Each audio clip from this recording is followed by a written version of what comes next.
우리가 시편 말씀을 묵상하면서 이 다윗의 시가 시편 가운데 많이 수록되어 있다는 사실을 우리가 알게 됩니다.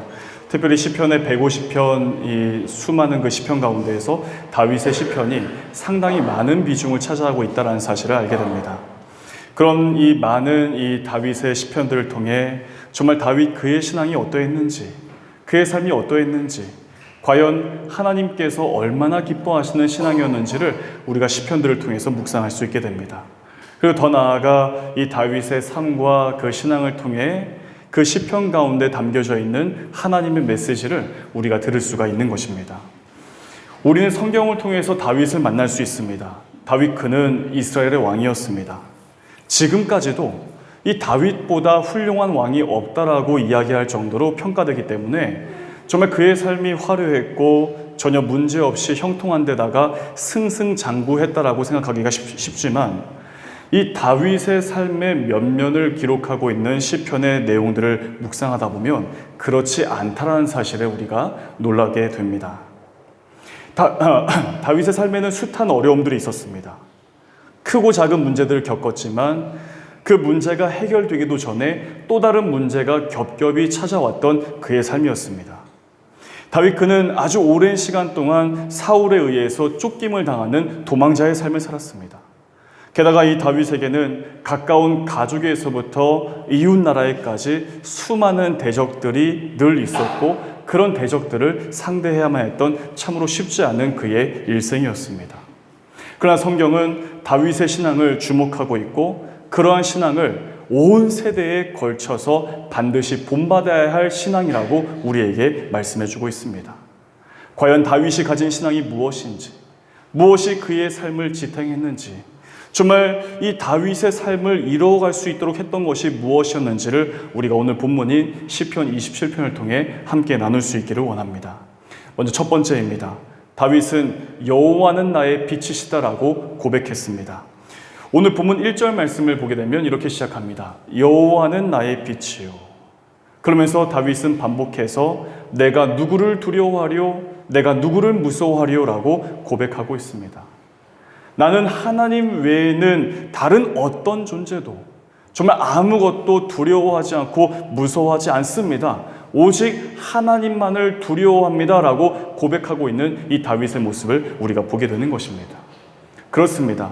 신앙이란 하나님만을 두려워하는 것입니다. 우리의 삶에 어떤 문제와 어려움이 닥쳐와도 문제보다 크신 하나님을 바라보면서 하나님을 찾고 그 하나님을 의지하는 것입니다. 다윗은 자신의 삶에서 아주 행복하고 기쁜 일이 있을 때 그때에 하나님을 찾고 하나님 앞에서 제사를 드렸습니다. 그 이유는 자신에게 좋은 일들을 허락하신 하나님께 하나님이시다라는 사실을 알았기 때문에 하나님 앞에 나아가 더 없는 감사와 기쁨으로 제사를 올려드릴 수 있었다라는 것입니다. 반대로 다윗의 삶에 문제가 있을 때에도 숨거나 피하거나 하지 않고 여전히 하나님을 찾았습니다. 그래서 이 다윗의 시편들을 보게 되면 여호와 우리 주여, 여호와 내 하나님이여 내가 주께 피하노니, 여호와여 도우소서라고 하면서 하나님을 찾은 다윗입니다.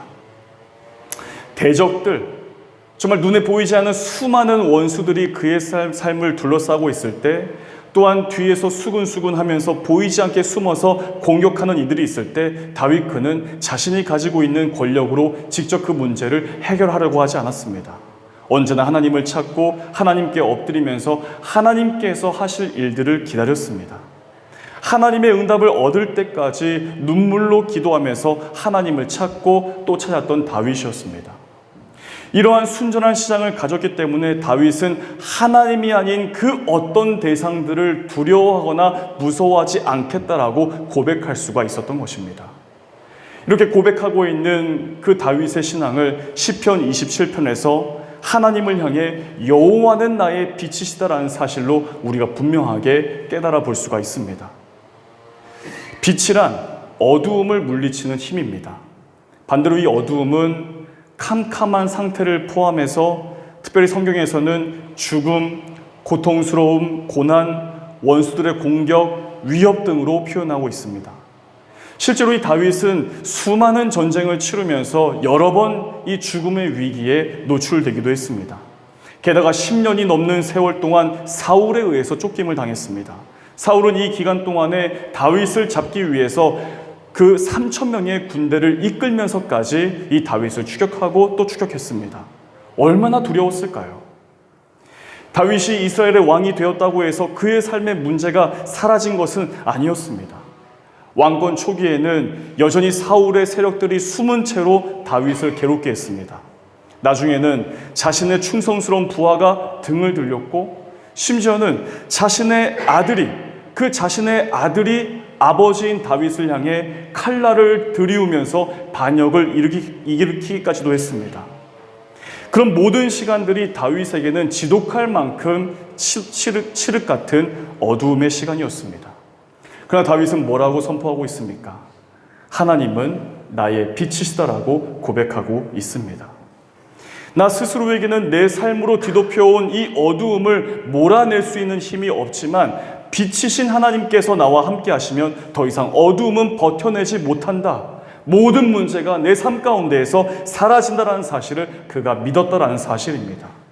사랑하는 여러분, 우리의 삶에도 감당해내기 어려운 어두움의 시간들이 있습니다. 앞이 보이지 않고 캄캄한 것만큼 우리를 두렵게 만들고 우리의 삶을 희망 없는 삶으로 이끌어가는 것은 없습니다. 그러나 선포하십시오. 하나님만이 내 삶의 빛이십니다라고 선포하실 수 있기를 바랍니다. 내 삶에 짙게 들여오진 이 어두움의 문제는 하나님이 나와 함께 하실 때 더 이상 버티지 못하고 물러가게 될 것을 믿습니다라고 믿음의 고백을 가지고 선포하시면서 문제보다 더 크신 하나님을 의지하는 삶이 되시기를 바랍니다. 두 번째로 다윗은 여호와는 나의 구원이시니 라고 고백합니다. 이 구원이란 우리의 생명, 우리의 영혼 구원까지를 포함해서 우리의 실제적인 삶에서 이루어지는 하나님의 종합적인 은혜라고 할 수가 있습니다. 배고픈 사람에게 구원이 무엇일까요? 줄인 배를 채울 수 있는 식량이 구원일 것입니다. 병든 사람에게 구원은 무엇입니까? 병에서 치유되고 온전히 회복되는 것이 바로 구원일 것입니다. 감옥에 갇힌 자는 해방이 구원이고 전쟁에 있는 자들에게는 전쟁에서의 승리가 구원입니다. 그러나 이런 구원은 영원한 생명, 즉 이 완전한 구원의 아주 작은 예표들에 불과합니다. 다윗은 오늘 본문을 통해서 하나님은 구원이시다라고 고백하고 있습니다. 이렇게 고백했던 이유는 다윗 자신은 반드시 구원받아야 할 존재, 정말 실존적으로 가장 연약한 존재라는 사실을 잘 알고 있었기 때문에 이런 고백을 하나님 앞에 드릴 수가 있었던 것입니다. 하나님의 구원의 방법은 이 땅에 오신 예수 그리스도를 통해서 여실히 우리에게 드러내 보여주셨습니다. 예수님께서 이 땅의 모든 사람들에게 선포하신 이 복음의 말씀은 가장 우선 우리 자신이 모든 사람들이 허물 많은 죄인이라는 사실을 알도록 했습니다. 구원을 필요로 하지만 스스로를 구원할 수 없는 이 참으로 비참한 죄인이 우리 자신이라는 사실을 이 예수님께서 이 땅에 오셔서 선포하신 복음의 가장 중요한 내용이라고 할 수가 있는 것입니다. 그래서 우리가 죄인이라는 사실을 복음의 말씀을 통해서 깨닫고 받아들일 때 우리는 구원받은 자의 삶으로 변화되어서 살아갈 수가 있는 것입니다. 로마서 3장 23절에서는 모든 사람이 죄를 범하였음에 하나님의 영광에 이르지 못하더니라고 말씀합니다. 모든 사람이 죄를 범했다. 이 땅의 모든 사람이 죄인이다라고 복음이 우리에게 말씀합니다. 다른 누군가가 죄인이 아니라 지금 나의 의를 자랑하고 정말 마치 아무런 문제가 없는 것처럼 생각하고 있는 바로 내 자신이 죄인이라고 복음이 우리에게 선명하게 말씀합니다. 심지어 그 죄의 결과가 영원한 형벌에 처하게 된다는 사실까지 복음이 우리에게 말씀해 줍니다. 그러나 분명한 사실은 사람은 자신이 가진 스스로의 힘으로는 이 영원한 형벌에 처하게 될 수밖에 없는 자신을 결코 구원해낼 수 없다는 사실입니다. 죄에 빠진 나를 구원해낼 수 있는 방법이 전혀 나에게 있지 않고, 그래서 이 구원에 있어서 철저하게 무력한 존재가 바로 우리 자신이라는 사실입니다. 하지만 복음은 여기에서 그치지 않습니다. 우리 인생의 모든 문제, 죽음의 문제까지를 해결하신 예수 그리스도의 십자가 승리를 우리에게 말씀해 줍니다. 그래서 예수 안에 구원이 있고, 그래서 우리가 예수님을 믿고 의지할 때 구원받은 자의 삶으로 살 수 있다라고 복음이 우리에게 말씀해 주시는 것입니다. 그러므로 우리 모두는 구원이 필요한 사람, 그 구원의 은혜를 베푸시는 예수님을 믿고 예수님 안에서 살아가야 하는 그런 존재라는 사실을 깨닫도록 하시는 것이 바로 하나님의 은혜의 복음의 말씀이라고 할 수가 있습니다. 다윗은 바로 이 사실을 믿었습니다. 구원은 오직 하나님께로부터 허락된다는 사실입니다. 그래서 전쟁의 위협에서도, 사울에게 쫓김을 당하는 상황에서도, 원수들에게 둘러싸여 있는 그 절체절명의 위기에서도 구원은 오직 하나님께 있다는 사실을 믿었기 때문에 두려울 수 있는 상황에서도, 무서워서 흔들릴 수 있는 상황에서도 전혀 흔들림 없이 하나님 앞으로 나아갈 수 있었다는 사실입니다. 사랑하는 여러분, 하나님은 우리의 구원이십니다. 우리를 진정 살게 하시는 분, 우리에게 영원한 생명을 주시는 분은 오직 우리 하나님, 우리 주 예수 그리스도 외에는 없습니다.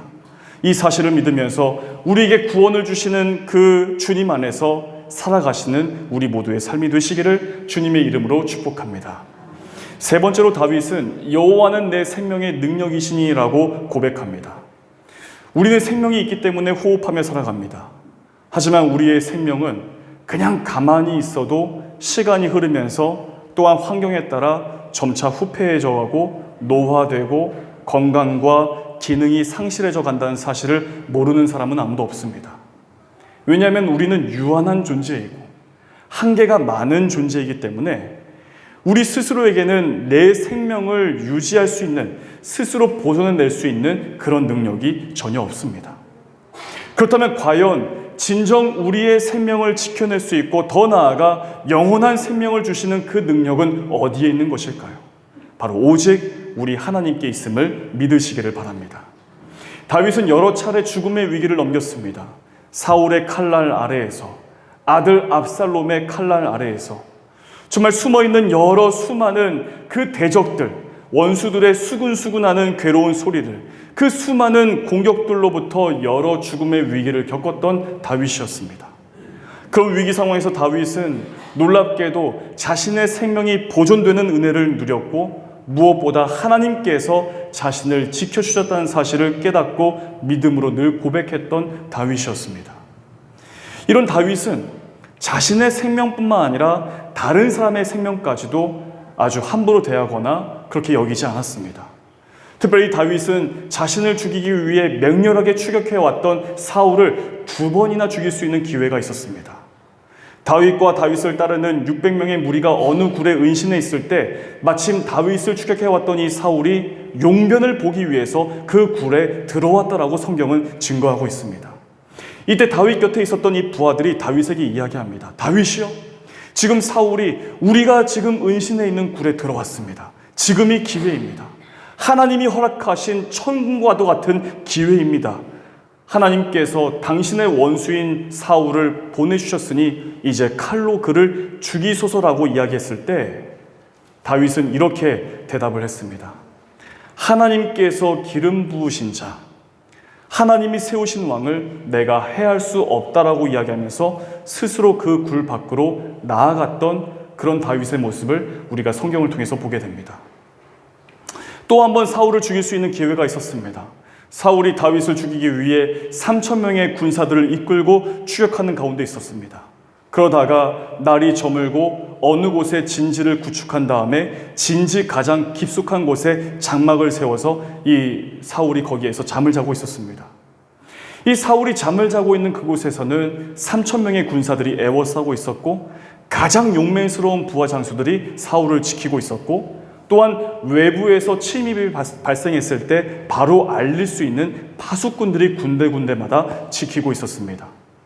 그런데 놀랍게도 성경은 그때 사울만 자고 있었던 것이 아니라 사울과 가장 가까이에서 지키고 있었던 용맹스러운 장수들, 파수꾼들, 심지어 3,000명의 군사들 모두가 그 자리에서 함께 잠들고 있었다라는 사실을 우리에게 말씀해 주고 있습니다. 그래서 실제로 이 다윗이 정탐꾼의 보고를 듣고 직접 찾아가서 사울이 자고 있는 것을 다윗이 눈으로 직접 볼 수가 있었습니다. 그러자 이 옆에 있던 부하가 또다시 이렇게 이야기하는 겁니다. 하나님이 주신 기회라면서 사울을 죽일 명분을 이야기했습니다. 이제 당신이 진정 이스라엘 나라의 왕이 될 시간입니다. 하나님의 약속의 성취가 눈앞에 놓여져 있습니다. 우리에게 말씀만 하시면 저 창을 들어서 사울을 향해 던지겠으니 지금 말씀하소서 라고 이야기하자 이번에도 다윗이 이렇게 대답합니다. 여호와의 기름 부은 받은 자를 치는 것은 여호와께서 금하셨다 하면서 사울의 생명을 해치지 않았습니다. 자신의 생명을 보존하신 하나님이시기에 생명과 죽음, 선과 악, 옳음과 그름의 모든 판단을 사람인 내가 하는 것이 아니라 생명의 주관자이시고 심판자이신 하나님께서 하신다라는 믿음이 있었기 때문에 다윗은 사울을 죽이지 않았을 뿐만 아니라 여호와는 내 생명의 능력이시다.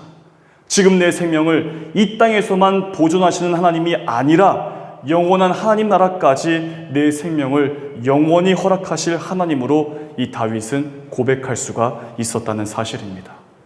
바로 이런 믿음이 있었기 때문에 그에게 어떠한 일들이 닥쳐와도 심지어 죽음의 문턱에서조차도 그는 흔들리지 않았고 오직 하나님만을 두려워하겠습니다라고 하며 하나님 앞에 고백할 수가 있었던 것입니다. 사랑하는 우리 발리한인교회 성도 여러분, 그리고 지난 6개월 동안 우리 발리한인교회와 비전센터에서 이 발리 선교에 동참한 우리 선교 자원봉사자 여러분, 우리 삶에는 희망이 있습니다. 우리 삶에는 결코 두려움을 줄 수 있는 그 어떤 것들이 존재하지 않습니다. 그래서 우리의 삶은 결코 흔들리지 않을 수 있는 것입니다. 바로 다윗의 고백이 우리 모두의 고백이 될 때 하나님은 우리의 빛이십니다. 하나님은 우리의 구원이십니다.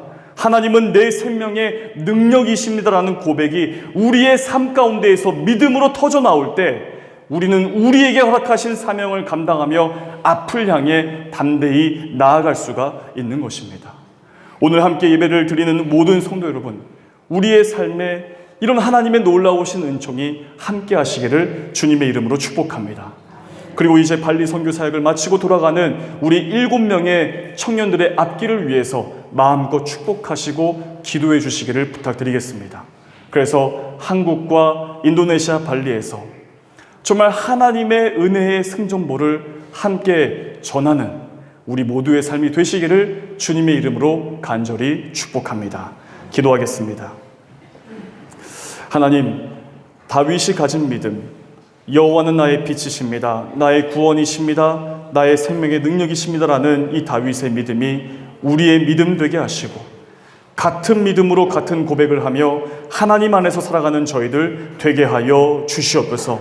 지난 6개월 동안의 귀한 사역을 감당한 7명의 청년들을 축복하시고 이들의 모든 삶, 앞날의 모든 일들이 주 안에서 허락됨을 믿사오니 형통하게 하시고 평안하게 하시고 견고하게 하셔서 민족의 구원과 열방의 구원을 위해 쓰임받는 복된 삶으로 인도하여 주시옵소서. 오늘 예배를 드린 모든 성도들에게도 같은 은혜가 허락되기를 간절히 원하오며 우리 주 예수 그리스도 이름으로 간절히 기도하옵나이다. 아멘.